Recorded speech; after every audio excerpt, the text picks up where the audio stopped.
Assalamualaikum, selamat pagi adik-adik.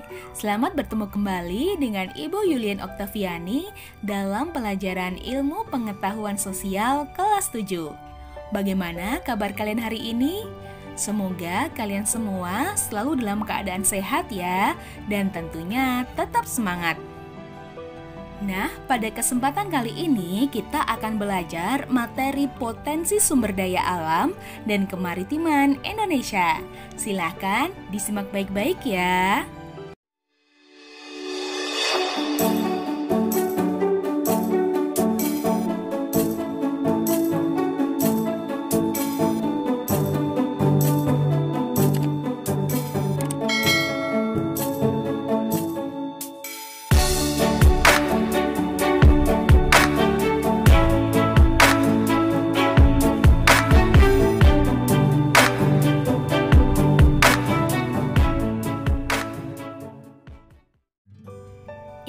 Indonesia dikenal sebagai negara dengan potensi sumber daya alam yang sangat besar.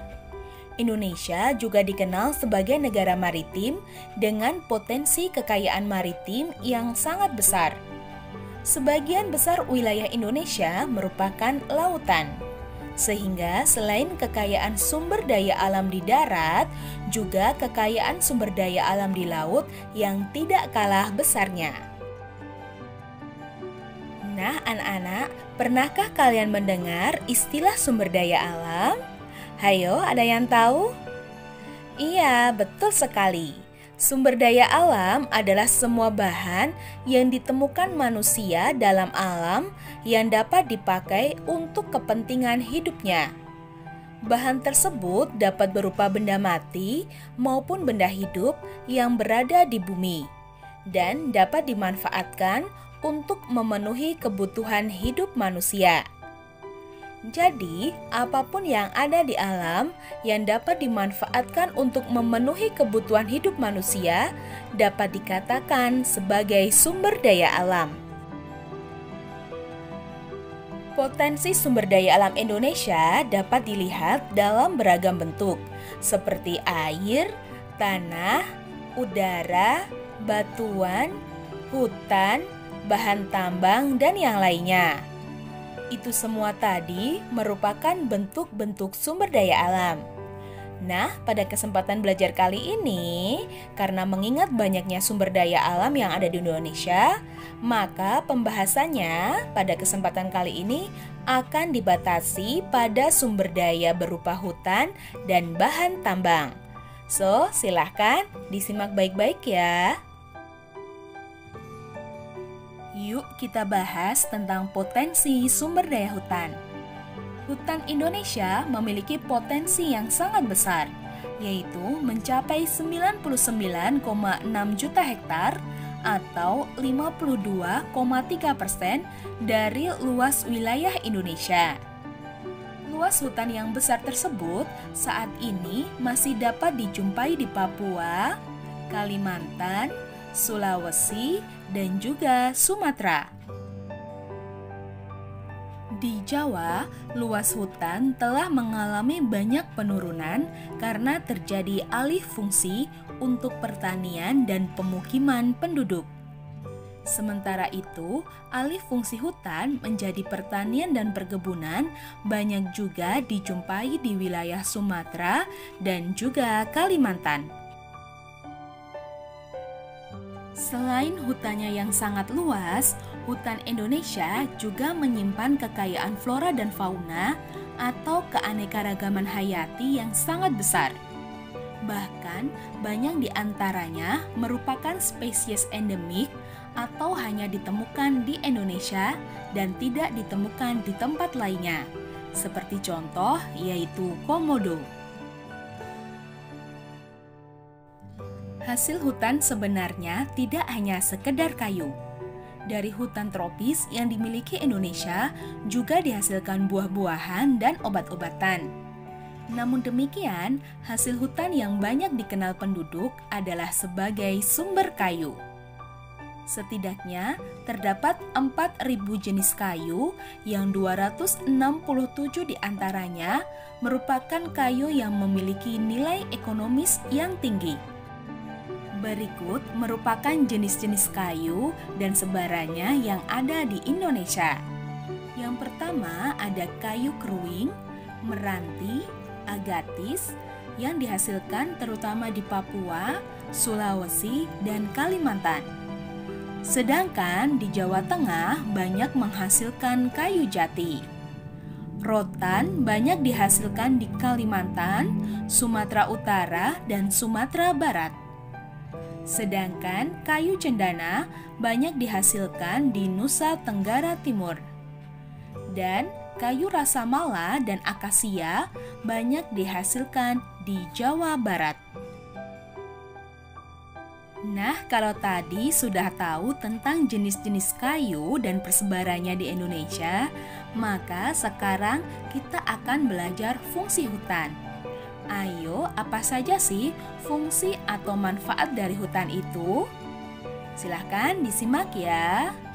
Fungsi hutan yang pertama yaitu untuk menyimpan air hujan dan kemudian mengalirkannya ke sungai-sungai dan danau sehingga pada musim kemarau tidak mengalami kekeringan.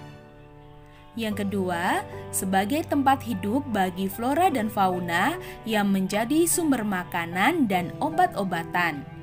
Kemudian yang ketiga, mencegah terjadinya erosi atau pengikisan karena air hujan tidak langsung jatuh ke tanah dan mengikis tanah-tanah yang subur. Yang keempat, fungsi hutan yaitu untuk menghasilkan oksigen dan menyerap karbon dioksida. Dan yang kelima, fungsi hutan yaitu sebagai sumber kehidupan bagi masyarakat, khususnya masyarakat sekitar hutan, dari produk yang dihasilkan oleh hutan. Nah, karena manfaat hutan yang sangat banyak sekali, oleh karena itu tugas kalian adalah harus menjaga kelestarian hutan yang ada di Indonesia. Siap ya anak-anak ya? Oke, selanjutnya kita akan membahas potensi sumber daya tambang Indonesia. Indonesia merupakan salah satu negara di dunia yang kaya akan bahan tambang. Beraneka bahan tambang tersedia untuk memenuhi kebutuhan dalam negeri maupun luar negeri. Aktivitas pertambangan telah menghasilkan banyak penghasilan atau devisa bagi Indonesia. Wah, seberapa besarkah potensi tambang di Indonesia itu? Dan di manakah jenis dan lokasi pertambangan di Indonesia? Nah, untuk menjawabnya, kita simak atau perhatikan peta berikut ini. Berikut adalah peta persebaran tambang di Indonesia. Kalau kalian melihat bahwa dari Sabang sampai Merauke, pulau-pulau di Indonesia itu merupakan penghasil tambang. Jadi sangat jelas sekali ya bahwa bangsa Indonesia ini sangat kaya akan tambang. Mari kita bahas hasil tambang di Indonesia yang pertama, yaitu minyak bumi dan gas. Minyak bumi dan gas merupakan sumber energi utama yang saat ini banyak dipakai untuk keperluan industri, transportasi, dan rumah tangga. Saat ini telah dikembangkan sumber energi alternatif, misalnya bioenergi, dari beberapa jenis tumbuhan dan sumber energi lainnya seperti energi matahari, angin, dan gelombang. Namun, produksi energi dari sumber energi alternatif masih terbatas jumlahnya. Lalu, daerah mana sajakah di Indonesia yang merupakan penghasil minyak bumi? Ini ada beberapa daerah di Indonesia penghasil minyak bumi. Yang di Pulau Sumatera itu ada di daerah Perla dan Lok Sumawe. Kemudian ada Sungai Pakning dan Dumai di Riau. Kemudian ada Pelaju, Sungai Gerong, dan Muara Enim yang ada di Sumatera Selatan. Sedangkan di Jawa itu ada di Jatibarang, Majalengka, Jawa Barat. Kemudian ada di Wonokromo Delta, Jawa Timur, dan juga ada di Cepu, Cilacap, Jawa Tengah. Dan Di Pulau Kalimantan, ada di Pulau Tarakan, Balikpapan, Pulau Bunyu, dan Sungai Mahakam di Kalimantan Timur, dan juga di Rantau Tanjung dan Amuntai di Kalimantan Selatan. Sedangkan di Maluku, daerah penghasilnya ada di Pulau Seram dan Tenggara, dan di Papua ada di Klamono, Sorong, dan Babo. Sumber tambang yang kedua adalah batu bara. Batu bara adalah batuan sedimen yang terbentuk dari sisa tumbuhan yang telah mati dan mengendap selama jutaan tahun yang lalu. Unsur-unsur yang menyusunnya terutama adalah karbon, hidrogen, dan oksigen. Energi yang dihasilkan batu bara dapat digunakan untuk pembangkit listrik, untuk keperluan rumah tangga, pembakaran pada industri batu bata atau genteng, semen, batu kapur, biji besi, dan baja. Selain itu, energi batu bara juga dapat digunakan untuk industri kimia.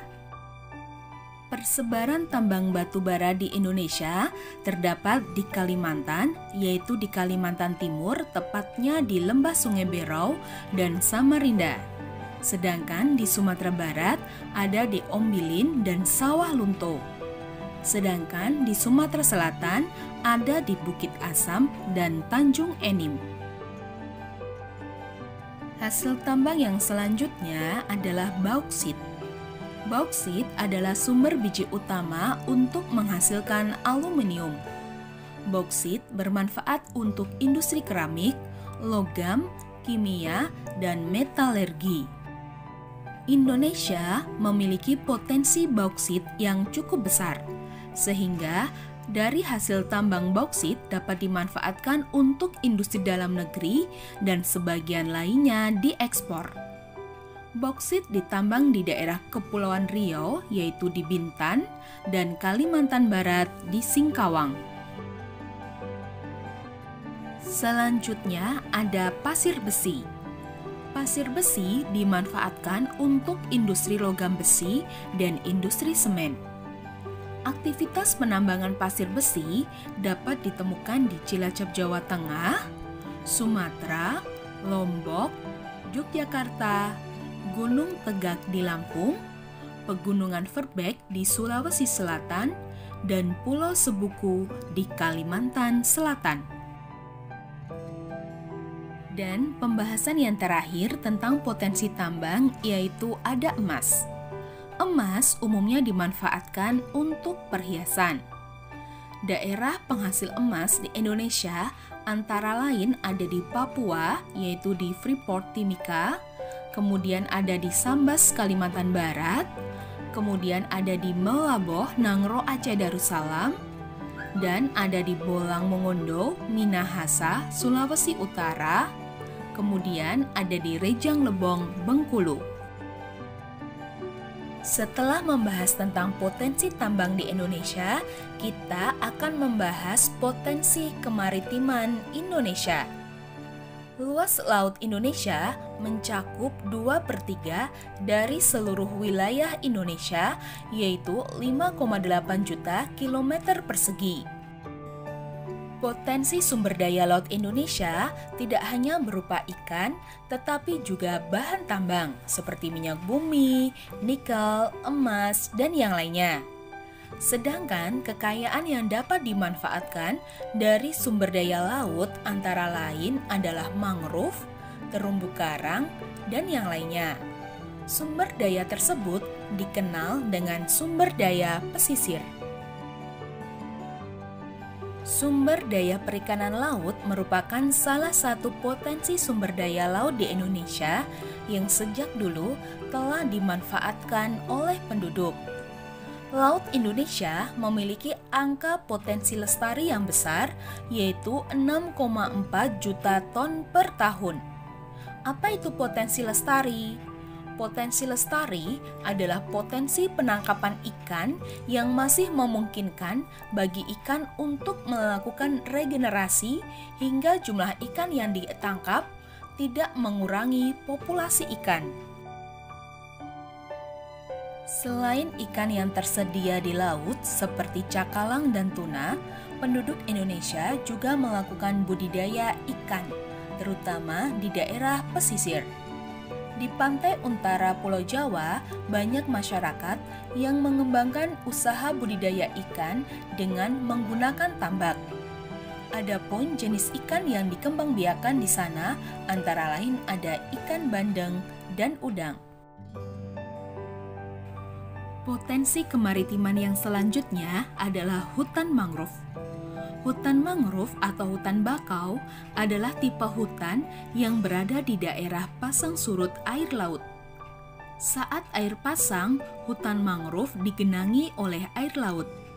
Sedangkan pada saat air surut, hutan mangrove bebas dari genangan air laut. Umumnya, hutan mangrove berkembang dengan baik pada pantai yang terlindung, muara sungai, atau laguna. Ada dua fungsi dari hutan mangrove sebagai potensi sumber daya laut di Indonesia, yaitu sebagai fungsi ekologis dan fungsi ekonomis. Adapun fungsi ekologis hutan mangrove yaitu sebagai habitat atau tempat hidup binatang laut untuk berlindung, mencari makan, dan berkembang biak. Kemudian, fungsi ekologis yang kedua yaitu untuk melindungi pantai dari abrasi air laut. Dan fungsi ekonomis hutan mangrove yaitu berupa nilai ekonomis dari kayu pepohonan dan makhluk hidup yang ada di dalamnya. Biasanya penduduk memanfaatkan kayu sebagai kayu bahan bakar atau bahan pembuat arang. Kayu bakau juga dapat digunakan sebagai pembuat kertas. Selain kayu, hutan mangrove juga dihuni oleh beragam jenis fauna yang bernilai ekonomis seperti udang dan jenis ikan lainnya. Selain memiliki hutan bakau dan perikanan, terumbu karang juga merupakan salah satu potensi kelautan di Indonesia. Terumbu karang adalah terumbu atau batuan sedimen kapur di laut yang terbentuk dari kapur yang sebagian besar dihasilkan dari koral atau binatang yang menghasilkan kapur untuk kerangka tubuhnya. Adapun luas terumbu karang di Indonesia yaitu mencapai 284,3 km persegi atau setara dengan 18% dari terumbu karang yang ada di seluruh dunia. Terumbu karang ini dapat tumbuh dengan baik pada suhu perairan laut antara 21 sampai 29 derajat Celcius. Pada suhu lebih besar atau lebih kecil dari itu, pertumbuhan terumbu karang menjadi kurang baik. Pertumbuhan terumbu karang yang baik terjadi jika kondisi air yang jernih dan dangkal. Kemudian, kedalaman air untuk tumbuhnya terumbu karang tidak lebih dari 18 meter.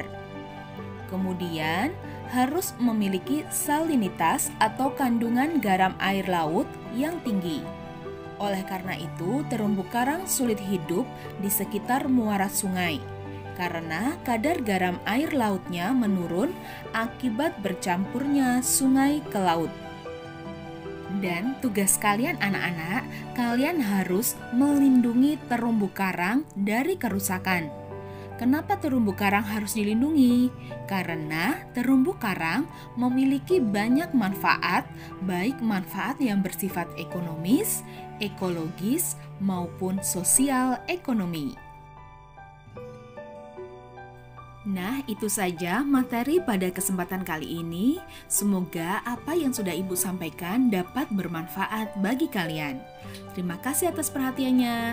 Sekian saja. Wassalamualaikum warahmatullahi wabarakatuh.